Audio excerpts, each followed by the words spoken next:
What's up, homies? Welcome to, I don't know what this is, week 3 or 4 of the War of Art.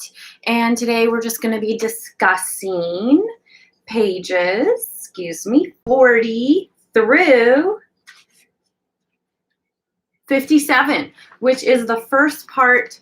So that would be book 1 within the book. It's broken down into several different books. We do have a few people coming in. I'm going to open my blinds up and turn on a light. So give me 1 second here and we'll get right into the discussion. I know we've got some regulars coming, so. This.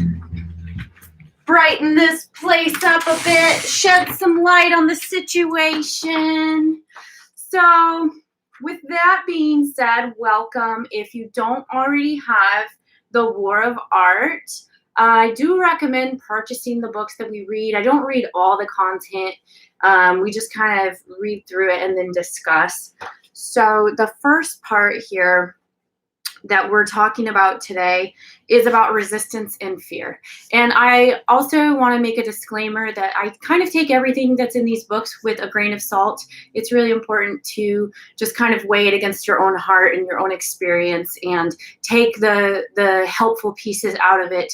And then just if there's something that you don't know what to do with, just chalk it up to that. So this portion is talking about fear and resistance. So resistance is what Stephen Pressfield says keeps us from pursuing our goals, our creative endeavors, and ultimately what keeps us from accomplishing these things that we've set out, that we have decided that we wanted to do. And so very often, you know, we start in on projects and goals, and then halfway through, or maybe once you're 90% of the way done, you can give them up and then just feel like your efforts are really meaningless. So that's kind of what I've taken away from this so far is, and through my own experiences too, I've seen that, you know, if I do a project 90% of the way through and then I abandon it because I'm tired of it or I'm worn out or I haven't been having good balance, then it feels like my efforts are meaningless. And then you start to feel what is the word? Ineffective, right? So resistance is really good at, and anyway, we have Zandra here. Good morning, Zandra. I was thinking about you this morning. Here in the Pacific Northwest in Seattle, it's 2 p.m. But Zandra and I, we do a lot of things late at night. So I was thinking about you this morning, Zandra. I was like, oh, good morning. It's like noon. Zandra said, Zandra, go to the bathroom. Go on, I'm just chatting. Or wait, I don't know, hold it. It's only an hour. How big is your bladder? I'm like a 3-year-old. I have to go every hour on the hour. So, you know, sometimes I show up a few minutes late and, you know, we're generally here at 2 o'clock. But anyway, welcome. I'm glad to hear, Zandra. How was your week? Zandra says, word. How was your week out there? I know of course, as per usual with life, I did do my art this week, but definitely, again, not as much as I'd like. So again, we're just going to reset that. I want to reset my daily chain of art. We were talking about this the last few meets that we had. I keep a logbook and I try to do one thing, whether it takes me 5 minutes or 5 hours, I don't care, but one thing every single day for my art business. I've broken the chain a lot the last week or so, but I also don't write down when I'm, you know, in my email inbox, sorting my business emails or making phone calls. So I think with that in respect, I actually haven't broken the chain. But more getting down into this right here. Here's some work that I did on my painting this week. This is a commission that I'm working on. I need to finish this section in here and some kind of details. I still want to work on the clouds, and then I'm going to be adding some Celtic knots in the side, and then a little bit of Celtic scroll work coming down. So this is a commission I'm working on for a client. I'm pretty happy with what I've done. I've been experimenting and thinking about it a lot. So that's actually, sometimes I spend a lot more time, just when I'm away from it, thinking about how I want to proceed with it. And then when I'm ready, I have it figured out. Then I'll touch the paint to canvas, or maybe do a test on something else. That always helps to, if you're not sure what you're doing, it helps to experiment on something other than what you're working on. So that way you don't feel like you're ruining it. Zandra over here says that her week was great. She actually did an artist date. Yay! She watched Crimson Peak, which I wanted to see since it was announced in 2014, and it was worth it. I'm not familiar with Crimson Peak, but I will check it out based off of your recommendation. Oops, I'm going to actually grab a pen and write that down. Another really cool thing that you can do is write down a list of your accomplishments and hang it on the wall. I know a lot of times for me as an artist, I will finish something and then be like, all right, cool, I'm on to the next thing, and like don't really celebrate. So it's very nice to have accomplishments written down. Zandra says, oh yeah, that's right, I was gonna write down Crimson Peak. Worth a look. That's awesome. So that's a really good artist date. Watch a movie, something that inspires you. Zandra says it's a scary movie directed by Guillermo del Toro. Oh, he's supposed to be he's very good. Yeah, written. So that's awesome. Gothic romance. Sexy. Zandra says, oh, that's gorgeous. Talking about my painting, I think. Thank you very much. She says written accomplishments are very good. Very. Wink, wink, wink. Sexy. Yeah, everyone likes to get sexy every once in a while. Oh, except for Zandra. No, I'm just kidding. Because we were talking about the book last week. So let's get into this, I guess. I saw this caution sign. And it was really cool because it was like, like a road sign, but it said, don't feed the fears, which I thought was really, really important. Something that's really nice is just like, okay, if you ever have something that's scary, you can like lean in and do the work and accomplish it. And that's the best way that I've found to get over the fear. And I've actually done this on several occasions. I've told you guys some stories. Zandra says, word. So are you paralyzed with fear? Fear tells us what we have to do. Right? So I was scared to drive in Seattle. I got that job making deliveries in Seattle 3 years ago. And now I can drive anywhere I want in Seattle. I'm not scared at all. This is what you do with fear. You just freaking kill it. So Zandra says that would be a good sign. Like, don't feed the wildlife. Yeah, don't feed the fears. Exactly. Don't feed them. Just power through it. The more scared we are of work or a calling, the more important it is for us to actually accomplish it. And on that note, the more accomplished you're going to feel once you finish something. And if it didn't mean anything to us, according to Stephen, we won't have any resistance. So fear is resistance. He's very good at doing these blanket statements. So again, we have discussions about all that.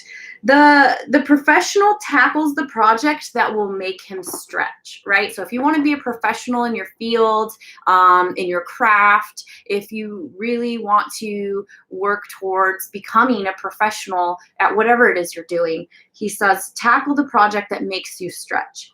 And then conversely, the professional also, and this might not always be the case, but if you're trying to expand, he says the professional turns down roles that he's done before. And I've actually found this to be true in the way that if I've done something already, I find that I'm less excited about doing it, right? So it turns into more of like a work or a drudgery if I'm not excited about doing it. And typically I'm more excited about doing the things I haven't done before. So I thought that was really interesting, and I really liked that. So then Stephen goes on to say, if you are paralyzed with fear, it's a very good sign. It shows you what you have to do. So I really like that. You know, there's a lot of things that we're scared of that might be a lot for us right now, but chances are if you're scared of something, there's probably going to be multiple levels to getting to that big gigantic thing, right? Like, so let's say you want to be a speaker at a convention with 40,000 people. Of course, this is pre-COVID, and right now we wouldn't do that anyway, right? Because we're going to stay healthy and safe. But let's say, you know, we've got our vaccine, whatever. You want to speak in a convention center with 40,000 people. Well, okay, that's really scary. And maybe you've never spoke in front of 40 people before. So maybe it might be more realistic. Of course, maybe you still want to keep this as your goal, but take smaller steps up towards it. And you climb the ladder, and then all of a sudden you look back and you're like, holy moly, it took me a year, but I continue to take speaking engagements at more heavily attended events, and whoops, it's like step by step I got here. So it's like walking up the stairs, right? And we can apply that to our creative practice as well, even though I'm using a non-creative analogy. Zandra in the chat, she says, the part about actors was a direct hit for me because I spent most of my childhood training as an actor, and the statement is very true. So she's talking about on page 40 where he says, have you watched Inside the Actor's Studio? The host, James Lipton, invariably asks his guests, what factors make you decide to take a particular role? And the actor always answers, because I'm afraid of it. So I believe that might be the part that Zandra was talking about, how that hit home with her, because she's grown up acting. Yeah, she spent most of her childhood training as an actor. So the statement's very true. That's perfect, right? So like you always want to do the thing that scares you just a little bit. Like if it doesn't scare you just a little bit, probably choose the other option that does, because you're going to expand more from that. So I think we're all, you know, I'm in agreement with what I've said. So, you know, take what you want from it. The next thing we have on the next page is resistance and love. Resistance is directly proportional to love, meaning if you're feeling massive resistance, the good news is it means there's tremendous love there too, right? So just like we can be scared of something, we can love something. And so like for me, right, like if I don't sit down and paint every single day, I lose a little bit of momentum. Like there's still that desire to paint, but then there's like a little bit of like, oh God, it's been like 2 days. I don't know if I can sit down and do it now. It's better if you don't break that chain. I don't know if that's what he means, but that's how I'm taking it. But like that feeling of love, if you didn't love the project that is terrifying you, you wouldn't feel anything. So I really, really like this. I've heard this before where he says the opposite of love isn't hate, it's indifference. So I really like that. So like, let's say, for example, I had a friend, we were on the outs. I was extremely angry. I said, you know, I just can't have you in my life right now. And thinking about that person was painful, right? Because I cared. Now, if it was easy for me to walk away, it means I didn't really care about that person. If we think about our projects in that way, I think that you can see the parallels here. And I think that you'll if you're here listening, watching this, you most likely have something that you feel that way about. Like if you were to like let's say you get like really scared about something, you're like, forget it, I'm not even gonna work on it.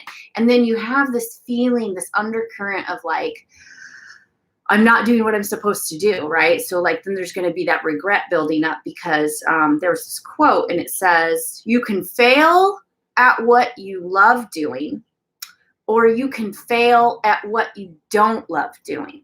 The choice is yours. The action, you still have to take action, right? Like, so it's, I think it was Jim Carrey talking about his dad. So Jim Carrey growing up, his dad was an accountant, but I think he had wanted to be a comedian or something, or an actor. I don't remember what Jim Carrey's dad wanted to do, but it was pretty close to what he decided to do. But his dad decided that he wanted to go be an accountant, or a job similar to that. But then with technology, whatever his dad was doing the job was actually nullified, no longer needed, because now we have the technology to do this. So then his dad was out of a job. And so that was kind of the moral of the story that Jim Carrey would be presenting when he was speaking. I think he did this at like somebody's college graduation or something. He was able to speak. And it was his analogy in that, you know, you can put your efforts into something that you really don't love and it can still fall away. Or you can put your efforts into something that you do love, have no regrets over not trying it, and just continuously work towards it, baby step one time at a time, you know? So essentially, that's what I'm taking out of this. So the more resistance you experience, the more important your unmanifested art project's enterprise is to you. And the more gratification you will feel when you actually do it. So the more resistance, the more gratified and accomplished you will feel. Oopsies. So, yeah, and then once on that same note, once I feel that gratification and that accomplishment, it's almost like you turn into like you have to have more. So then you're like, okay, now I have to continue down this road because I felt so accomplished when I did that. Now I really, really want to do something a little bit more. I want to reach a little bit further towards my goal. And again, that's back to this resistance and love, resistance and fear. It's kind of goes together. We've got Kim down here in the chat. She says, sorry, I'm late. Walked the dog and lost track. Well, I hope you got your dog and your shoes and you're back home safe and no harm, no foul, yo. Good to see you, Kim. I hope you had a wonderful week. We are just on, let's see, we were reading page 40 through 57 or so. And so we got through resistance and fear. We got through love. But welcome. I'm glad you made it. I'm not sure if Jaw was here. That was exciting. We've had Jawa pop in now and again. So it's been kind of fun having you guys chat consistently with me. Yeah, so any comments on that, feel free, throw them in the chat. I don't know. I'm gonna let you guys type it out. I'm just gonna chill here. I made my coffee before, so you'll see me sipping on my caffeine. Sandra says, hi, Kim. I'm a little more awake this week. I've had a pretty good week, getting all my ducks in a row. So hopefully, Kim, I know you've got lots of fun projects at your studio all the time. So I know you're still working on your commission. So I haven't heard how that's going. Resistance and being a star. Do you like the spotlight? Grandiose fantasies are a symptom of resistance. So he's saying that if you have grandiose fantasies that you're an amateur. I don't necessarily agree with that, but I do agree that if you have grandiose fantasies about, you know, what your life would be once you accomplish this, that, you know, it's something that's obviously important to you if you're fantasizing about it, and you need to like really, you know, take your baby steps and take it one day at a time. And it's really easy when you have those, like I know that I've had, I have big dreams, right? So I have these real lofty goals, you know, that I want to accomplish for myself. And I think that one thing that's really important about when you have stuff like that is definitely feed that in yourself. And then also do your best to just kind of just show up and do the work, baby steps. And like with those kinds of fantasies about like what your career can be, what your accomplishments can be, it can be very nice and fun to share them with other people. But a word of warning, really choose carefully who you're sharing these with, because there's so many people out there that want you to be realistic. And that's not helpful when you're trying to work towards something to be realistic. Like, in a way, yes, but there's a lot of people that just want to rain on your parade, I guess is what I'm trying to say. So when you're sharing these, these really lofty goals that you have for yourself, these fantasies, these things that are just fun to dream about, it's really nice to just keep them close to your heart and share them with yourself, maybe one or two close people. So Zandra in the chat says, realistic is be as afraid as I am. And that's exactly it, because when you share these things that you dream of doing, we have people that have bottled up their own dreams advising you to do the same. Yes. So Zandra says, realism is the refuge of the unimaginative. It's also the refuge of somebody who's scared, somebody who wants to impress other people, somebody who wants to toe the line. Like, there's a fine line that I walk with realism. And I don't know if any of you guys know, but I have these magnets and these stickers that I made. And growing up, I heard be realistic a lot. And, I've accomplished a lot of things that these people probably wouldn't have dreamed that I would have accomplished. So be realistic to them is not realistic to me. And I think that that's something that's important to separate too, is the people that are willing to cow and table their desires. Not only are they going to have a unfulfilling life, but they're going to try and put that burden on you too. So I think that realism can be different for different people. And I think that whatever you set your mind to, of course, you can accomplish. So let's be careful about who we share our desires and dreams with, because lots of times people can really rain on your parade and they can really make you start to second guess yourself. So there's my tangent on that. You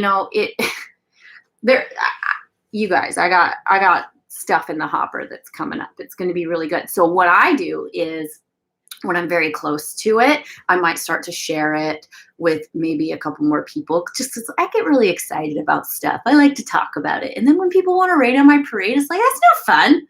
So really, so Kim says, I keep dreams and desires close to me because of the naysayers and the bubble bursters. And that's exactly what I'm saying. I love that you have that as well, Kim. And I think that, would you say, Kim, that because of that, it's been helpful for you to actually accomplish what you've accomplished? Because I know you're a very accomplished artist. You're a very accomplished stained glass artist, and you have your own business and your own studio that you've maintained for, I think you said you've been doing stained glass for like a couple decades now. And I think you said you've had your studio for like 10 years. So regardless, whatever you've done, I think that depending on who you share to it, like you're saying, those naysayers and bubble bursters are all around. So just really be aware before you say things to people about what you want to accomplish, because there's a lot of naysayers.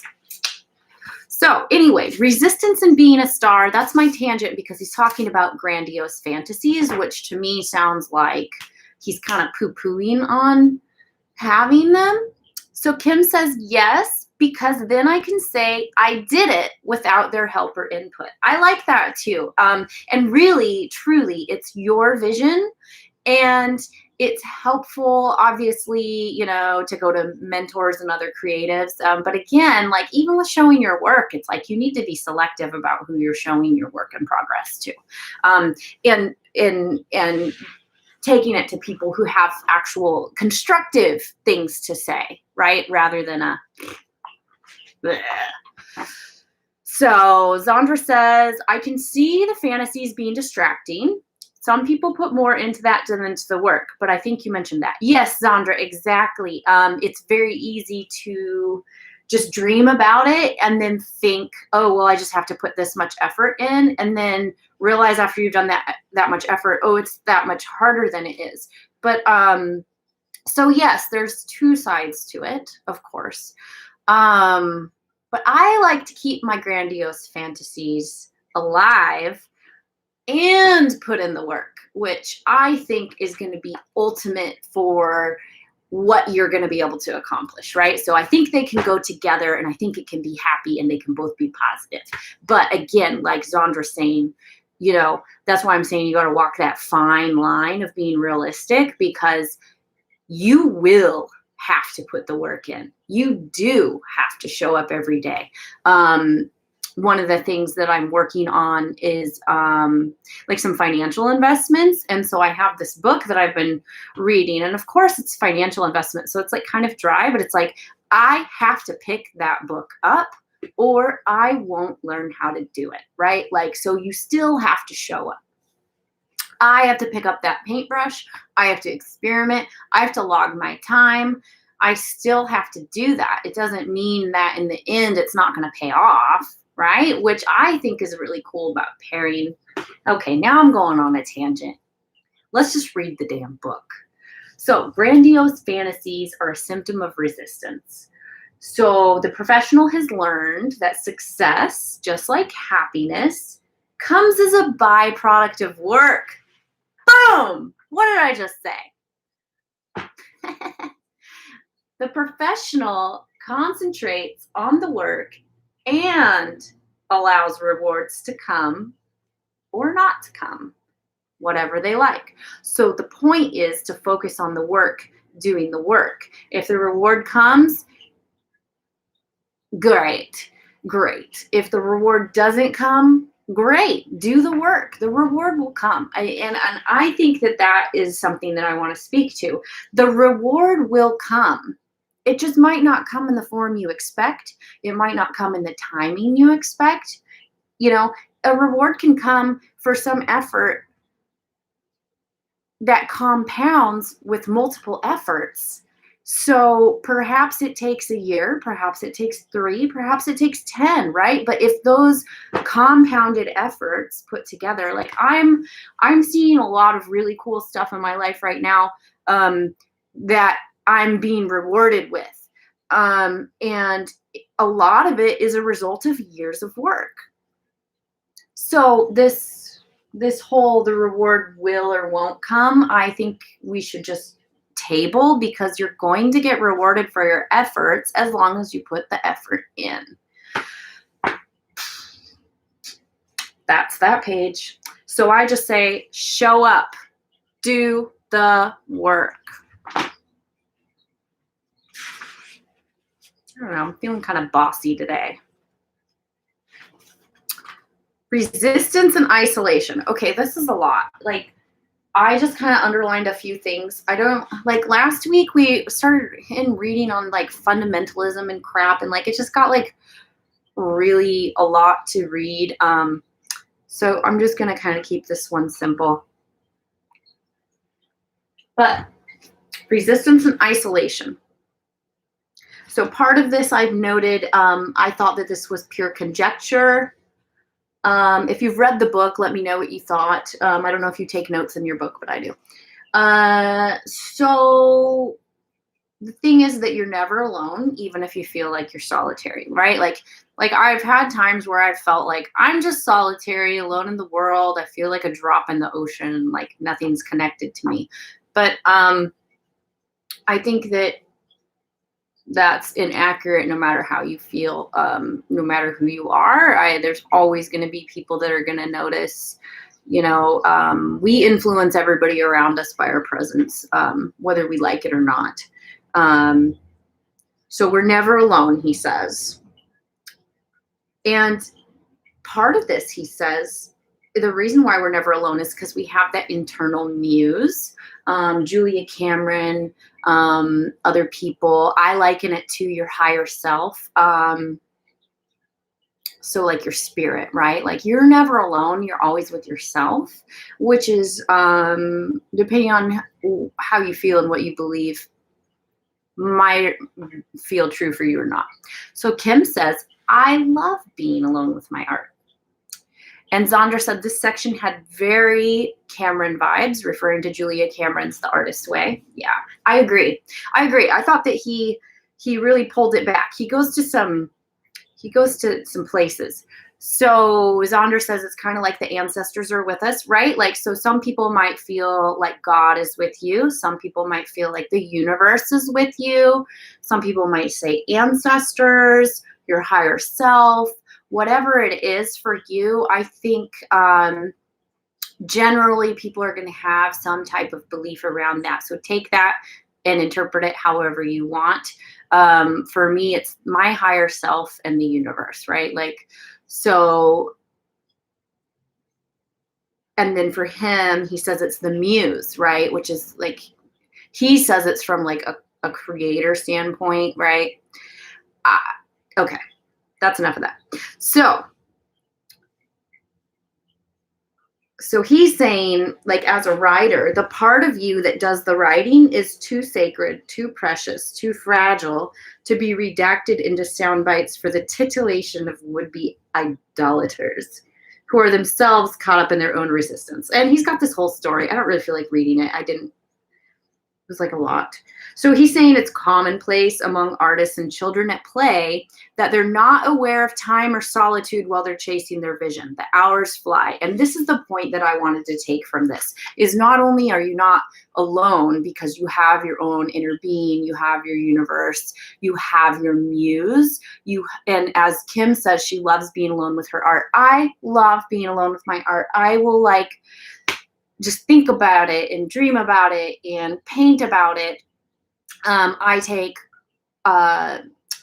refuge in my art, right? Like, it's a time for me to recharge with myself.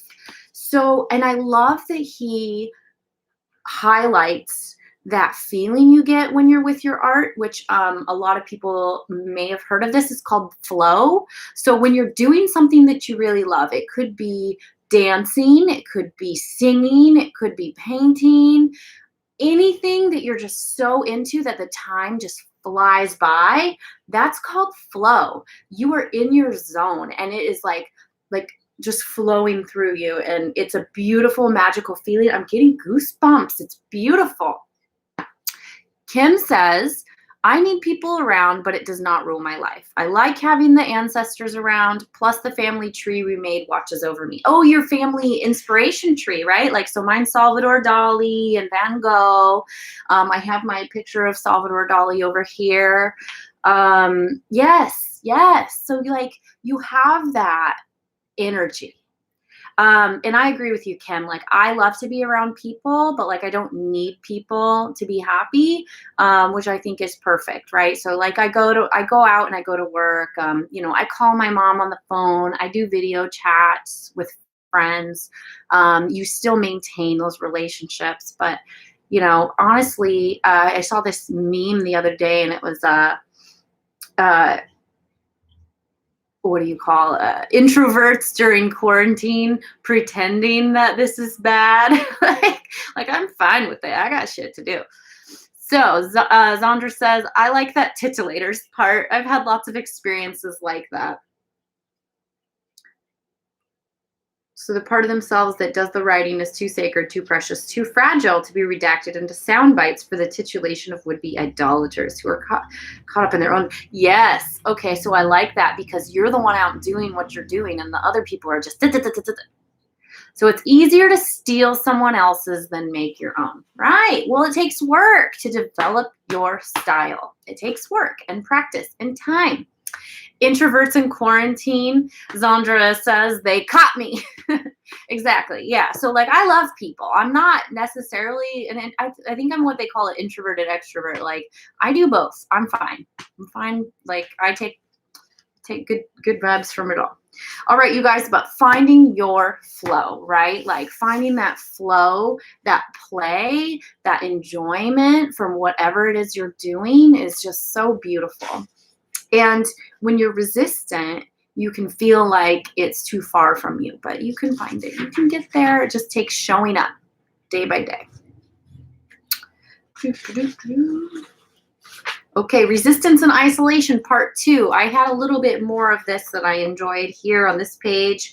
So friends sometimes ask, don't you get lonely sitting by yourself all day? I literally had this fucking guy at work the other day, and he was like, kind of like sexually harassing me a little bit, but he was like he was like asking me all these personal questions about my personal life. And finally he's like, God, you sound like you're lonely. And I'm like, what? What are you even talking about? He was like asking me like personal questions at work, super inappropriate. And like, I'm not going to get into that. But like in the end, he's like trying to like basically ask me really inappropriate questions about relationships, you know, or like, what do I have? And I'm just like trying not to answer him. And he's like, God, you sound like you're lonely. And I look at him and I'm like, I'm not lonely at all. I'm not lonely at all. Like you know, so people asking you, don't you get lonely sitting by yourself all day? It's like, don't you get sick of putting your bullshit onto other people? Zandra says, you sound like you're lonely equals, why aren't you sleeping with me if you have all that free time? Right? No, I don't have free time. I have shit to do, baby. I got shit to do. I got art to make. Excuse me. No, exactly. So like people trying to put their own feelings onto you, like try not to take that seriously. So Kim says there is not enough time in the day to be lonely. I know. I'm like, I haven't been bored in years. I don't remember the last time I was bored. And probably then it was only because I was like sad. You know, I wasn't really bored, right? So I don't even know. I don't know. When was the last time I was bored? I don't know when the last time I was lonely. Okay, maybe I was lonely last year. Maybe I've been lonely here and there, but never bored. And like not like lonely enough to add somebody to my life who isn't adding anything to my life, right? So, you know, that's their problem. So don't you get lonely sitting by yourself all day? No, ma'am. No, I don't. So then somebody asked this to Stephen while he was writing his book, and he says he realized that he wasn't alone. He was in the book. He was with the characters. He was with himself. So to him, the character development and their interactions, like it all kept him feeling like he was having a social life, which I thought that was really interesting. I know, Zandra, you do some writing. I think you said you did some creative writing too. Do you find that when you're writing and creating characters that you're not, that you're feeling like you have company? I think that's interesting because it kind of goes in with like daydreaming a little bit, where you're just like, you can just imagine how life can be. And sometimes it can be like really fun to just sit and daydream and realize. So Kim says, so being on lockdown and sheltered in place has been amazing for me. I've gotten so much done. I've created so much work and just enjoyed being able to not have to go somewhere or be somewhere. And I'm with you, Kim. I'm totally fine. Just the only thing I miss a couple social activities. But for the most part, I want to spend my time here anyway. I've made some cool stuff this year. We've started book club this year. We have a really cool group of people that comes to book club every week, which is like super cool. I'm really excited you guys have done that. This has been fun. We've got some people, sharing some really cool creative projects. I have some friends that have like done some new music endeavors. I know Zandra's doing some music. I've been able to really crack down on some commissions and really revisiting what it is that I'm doing with my business. And I've had some really good times this year. Like, as crappy as it is that we're not allowed to do certain things, and if we're going to stay healthy, it's been very fulfilling for me. So I agree with you, Kim. I think that I'm finding a lot of people are coming back down to their creative sides and really wanting to be okay with being themselves. And I think it's really extremely healthy. So for me, my paintings keep me company. I feel that same way too. So like I'm with my painting, I don't feel alone. I feel like I'm creating something really cool. I have my paintings on my walls. It's like having my children. Like they're my children. I created them. I spent so much time on them. I developed them. You know, I shaped them. I molded them. I don't know. It just doesn't feel alone. So in order for a book or any project or enterprise to hold our attention for the length of time it takes to unfold itself, it has to plug into some internal perplexity or passion that is of paramount importance to us. So breaking that down a little bit, in order for us to have a project that we stick with to fulfillment, which is still work to keep your attention on it, don't get me wrong, but in order for you to actually do this, you know, and for the project to unfold, you actually have to be interested in it. You have to have some type of passion for whatever the subject is. And it has to be important to you, or else there's just no point in doing it, first of all, and then you won't ever have that drive to finish it. Oftentimes I won't finish a painting right away. It'll sit in the corner. I got a shelf over there. I got a couple unfinished paintings up there, and I'm like, well, I'm working on this one right now. So it's fun to switch back and forth, but sometimes that's not how I work.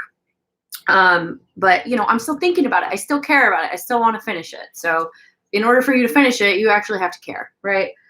So what does this have to do with isolation, which is the title of this? So whatever a project is keeps us company. You're not actually alone. Which I thought was really interesting, interesting way to think about it, because oftentimes I'll refer to my paintings as my babies. I don't know if you guys out there refer to your creations as your babies, but for me, it definitely 100% feels like they're my children. They're my babies. So yeah, I like that. I'm never alone with my stuff. You know, maybe that's why I'm not bored either, because I have things to do, things to make. So resistance and healing. This is another big daddy section. Ooh, I got my book all marked up. All right, so resistance and healing.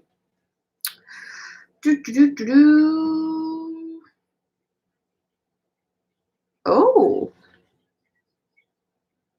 So a lot of people say that in order for you to show up and do your work, you have to be healed emotionally, which I think conflicts with that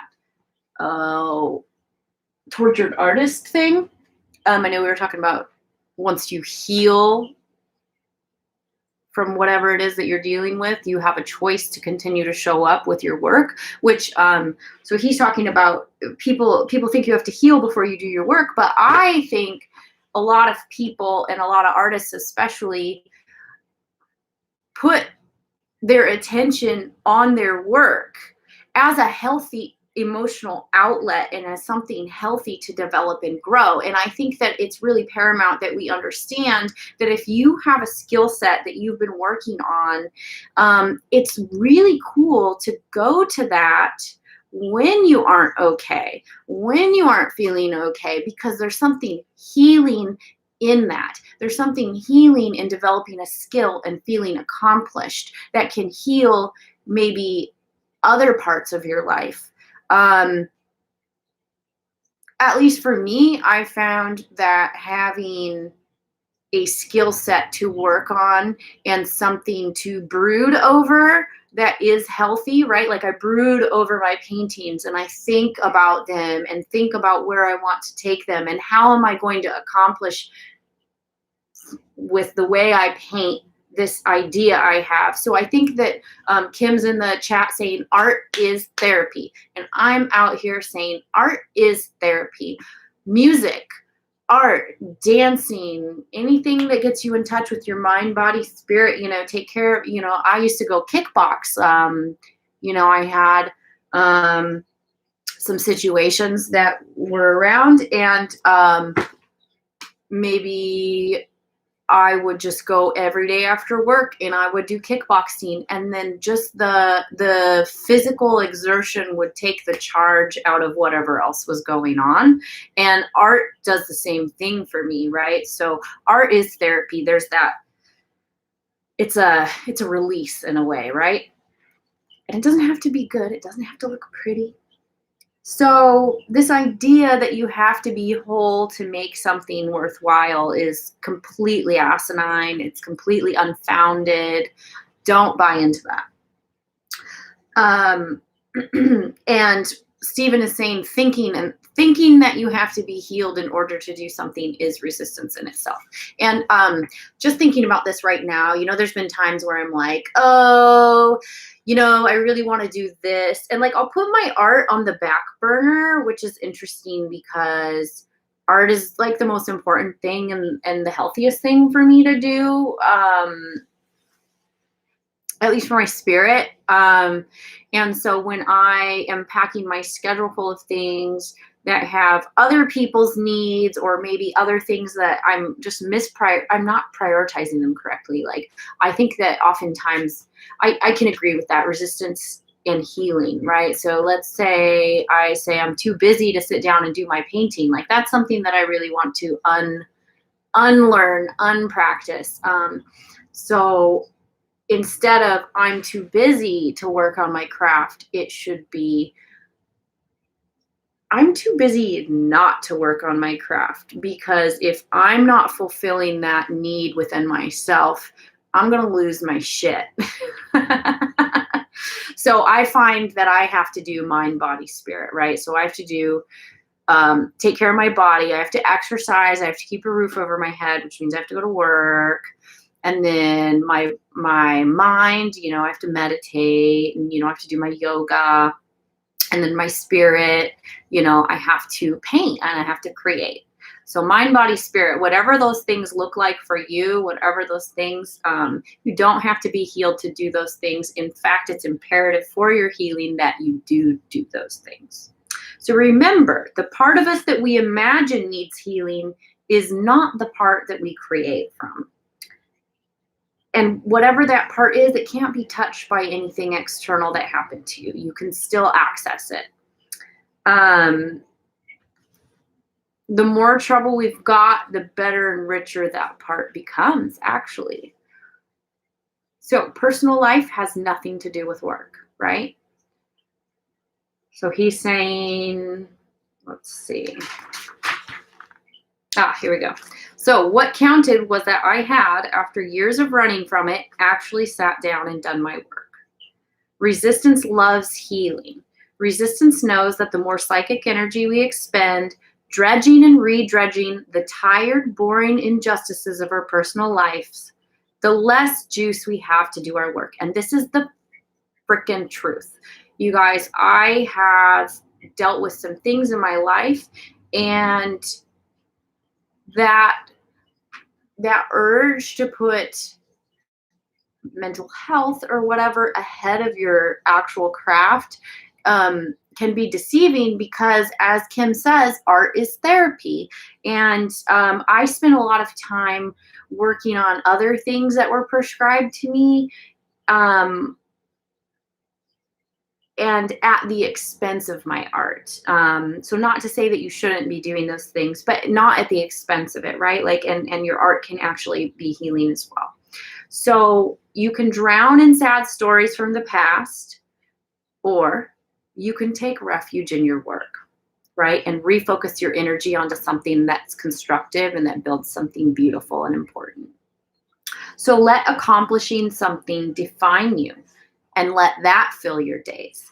And that in itself is healing. And you'll find that that is a lot, I mean, at least for me, it's been a lot more constructive than dredging up the past and talking about it and then living there. Like, that's not cool.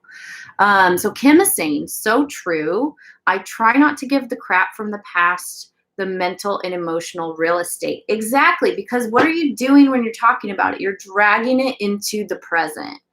But it's not here, you know, like, okay, that happened. Take what you need to learn from it and, like, continue to refocus your energy towards something that's like building you up, right? Like, so focusing on something that drug you down rather than focusing on something that's going to build you up and make you feel really good. So this this creative book club is really interesting to me because I find that art is so intrinsically connected with other things in life that it kind of feels like you said, Kim, like art is therapy. Like, so the ways in which we have to go about accessing the skills and the mindset we need to create it, and the roadblocks that a lot of people face, I find are very, very interconnected with our mental well-being, emotional well-being, health, and all that.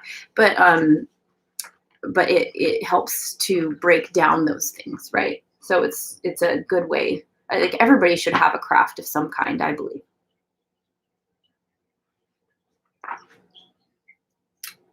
Resistance and support.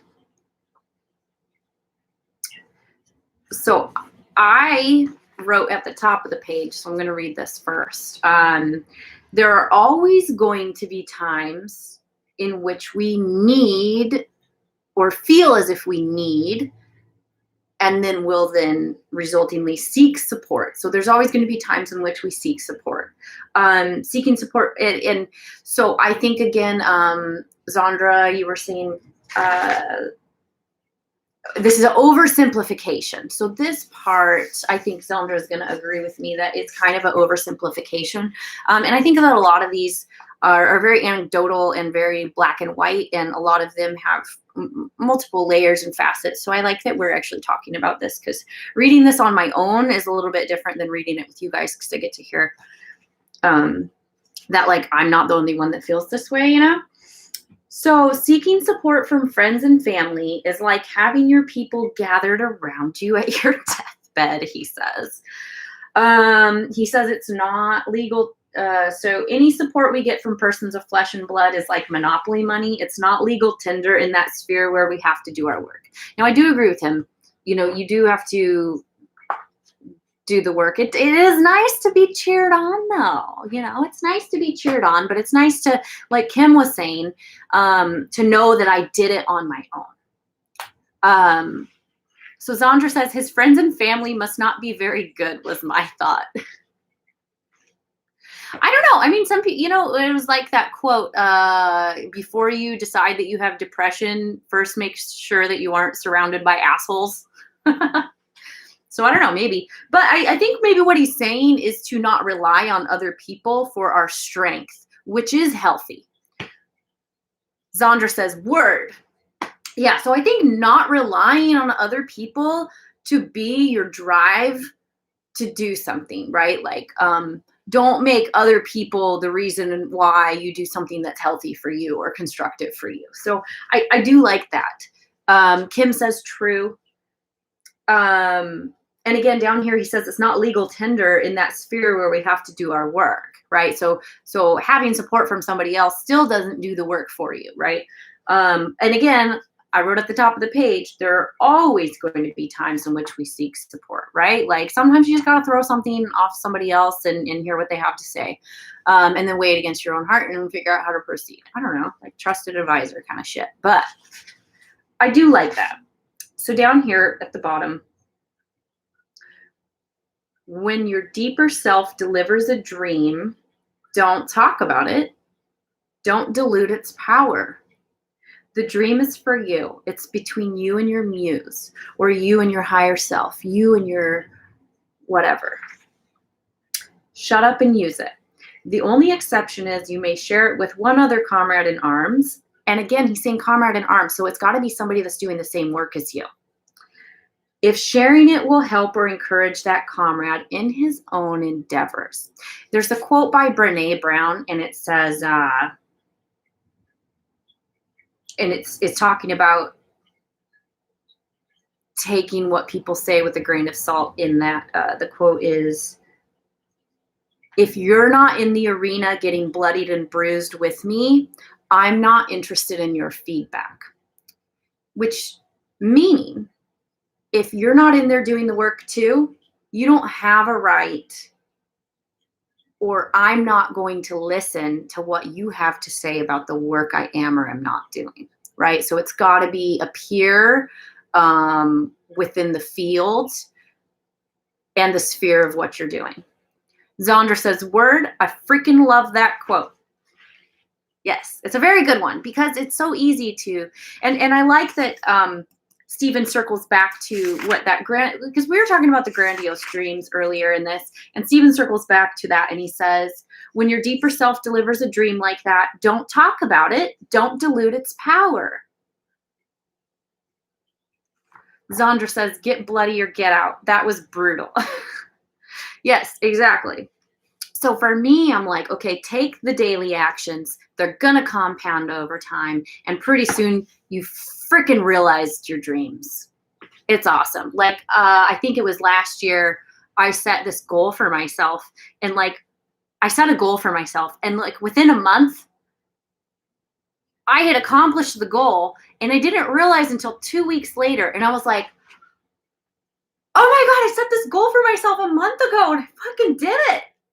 So that was super cool. So sometimes that can happen to us, which is, again, why I'm saying you got to like acknowledge your accomplishments and you got to take time to celebrate them because like, holy crap, that was super cool.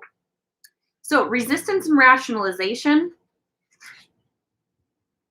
I didn't really, he's got like some dialogue in here. And I just said it's the one thing I underlined was it's one thing to lie to ourselves and it's another thing to believe it.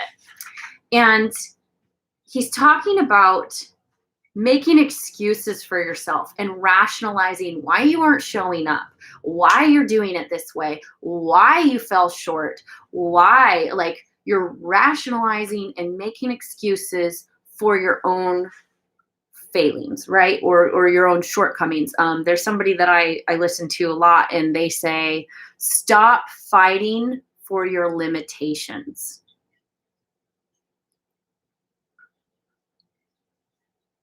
And I think that's really important. So back here again, the thing I underlined was it's one thing to lie to ourselves and it's another thing to believe it. So one thing that I've learned to stop saying is they made me, right? They made me feel, they made me do, they. No. You allowed them to influence, right? Like, so you're in charge of this. So that's one thing that I'm really learning to not say. I'm actually going to dare say I've learned to not say that and to be responsible for, you know, my own emotions, my own actions, and lack thereof, right? Like if I didn't show up and do it, it's because I frickin' chose not to. It's one thing to lie to ourselves and it's another thing to believe it, right? Again, I feel like it's like, I don't know, we're just talking about like everything in life, but it results in like not showing up to do your work, right?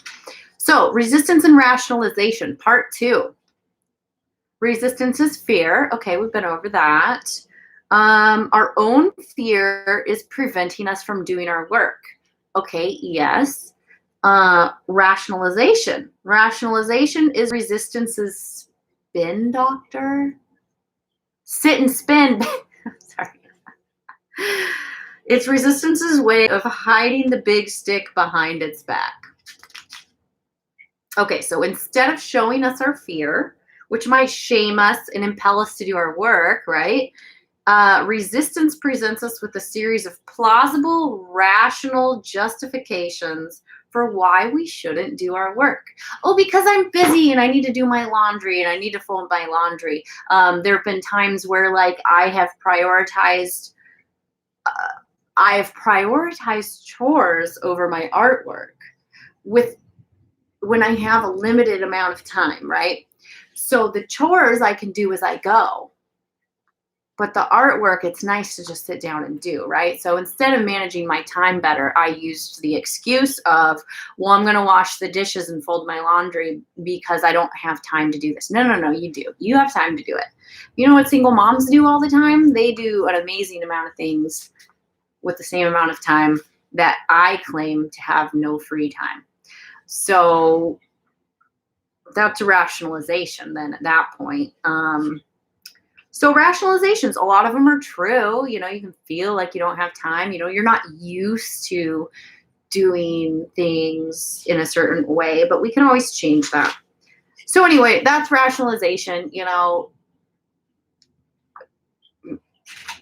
there's plenty of good reasons for why I don't have time to sit down and do my artwork. But the thing is, I would really, really enjoy sitting down and doing my artwork more. So in that case, I have to reprioritize, which means not listening to these rationalizations. So resistance can be beaten. If resistance couldn't be beaten, there would be no Fifth Symphony, no Romeo and Juliet, no Golden Gate Bridge. Kim is in the chat. She says, a friend of mine said to do the tasks that could make you money, and then the non-money makers when all the money makers are done. No web surfing, market the shit out of yourself instead. Oof, I love that. Okay, so a friend of mine said to do the tasks that can make you money first. So the thing to prioritize is making that money with your craft. And then all the other stuff like filling out your social media, you know, reorganizing your art references, reorganizing your computer, like shit like that, just busy work. Okay, so that totally makes sense. And the web surfing, oh my God, that's just the black hole for me. Zandra says, funny, that exact mentality has kept me away from art because you'll never make money with that. So I think it's important to acknowledge here that there are ways to make money with art.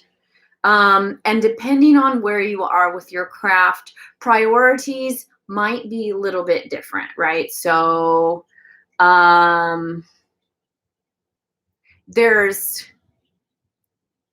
somebody who's building their portfolio. There's somebody who's building their content. There's somebody who's developing their style. There's somebody who's developing their skill set.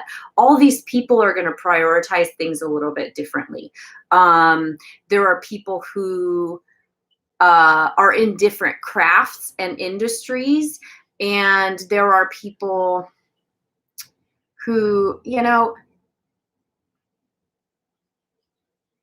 and it's about where you're at, right? So Zandra, I would say do things because your heart wants to do them. Do things because your heart wants to create them. And I would say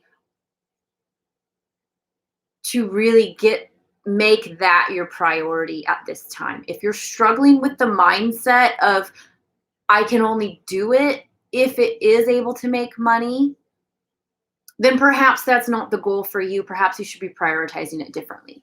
I know that feeling. I've chosen to take on projects solely because I thought they could make me money, and I've experimented with product development, and that's really paid off for me. That mindset has incredibly paid off for me.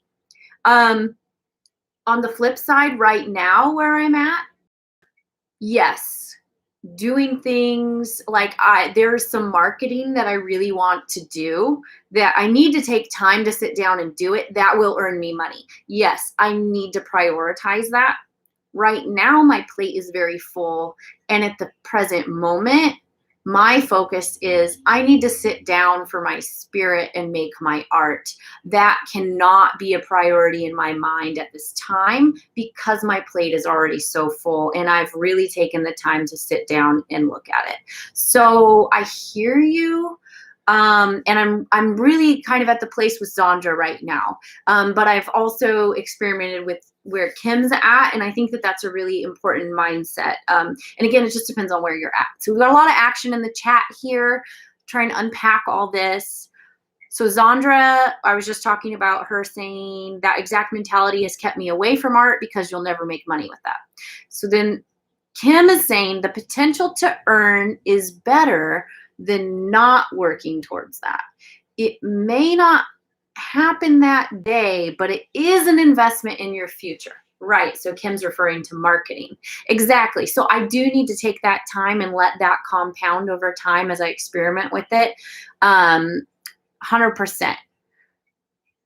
Kim says, like your videos on YouTube, people searching will see them and it has the potential to open money doors later. Exactly. So Zandra says, Kim, yes, I've learned the hard way.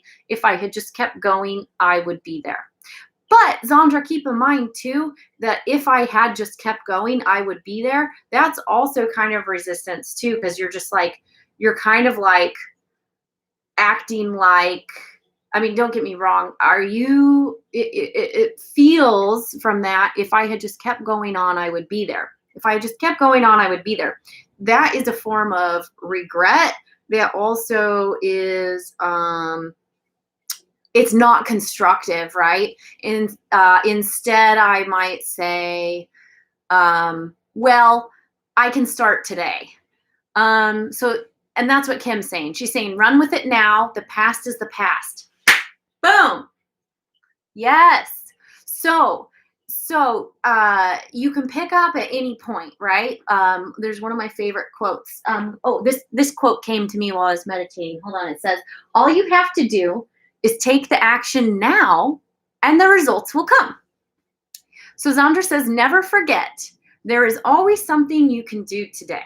Yes. I mean, Zandra, you're just wonderfully talented. You have amazing skills. You've got vocal cords, like, oh my God, your voice is amazing. So I don't think that you've lost anything other than, taking some time to work on whatever you prioritize. So now if you want to prioritize something else, that's perfect, because you have today, you have now.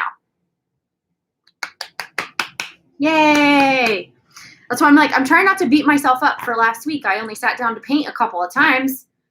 It's like, well, damn, I want to do that every day. I can start today.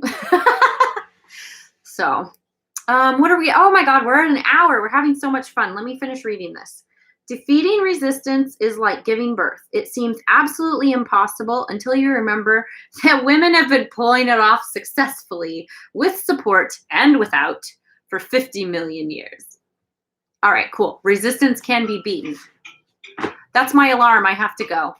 Oh, it's so annoying. That's all the time we have today, folks. We got through. So we're going to start at book 2. Zandra says, if the girls can do it, so can I. Spoken like a boy. I know, he's such a dude. So let's read. We've got a lot of stuff, a lot of content in here.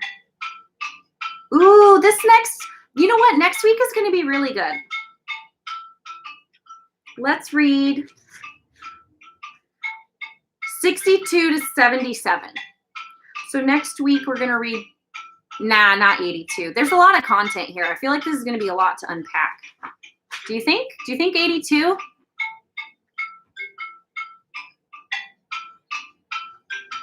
Okay, fine. Let's read to page 81. So, okay, Kim says 82. All right. So let's read to page 81 because that's the end of the page. And then we don't have to turn the page and read 82 and see there's another unread page. Fine. Let's do it. All right, kids. It's been a happy day. It's been a great week. I hope you guys have a wonderful, wonderful week. Don't forget there's a nice fun quote here. I love you guys too. It was really wonderful to see you.